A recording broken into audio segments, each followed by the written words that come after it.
Welcome to Not Milk Never Milk. Subscribe if you're lactose intolerant. You start by signing into account. Microsoft. Com with the Microsoft account used for the Xbox purchase. Once signed in, go straight to order history and locate the transaction. This saves time when requesting a refund. Make sure you note the order ID and purchase date because support will ask. If the purchase is on a console, open Settings right arrow account to confirm the same account. This step reduces delays and proves ownership, which speeds up the cancellation or refund process. Next, navigate to the Microsoft account refund page or Xbox order history and choose the item you want to cancel. Select Request a refund or report a problem. You'll explain why: accidental purchase, duplicate charge, or unauthorized payment. Be specific. Include order ID, device used, and whether you want credit to your payment method or Microsoft account balance.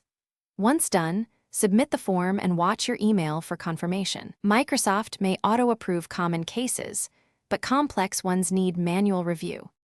If the online refund request is denied or you need it faster, contact Microsoft/Xbox support via chat or phone and explain the situation calmly.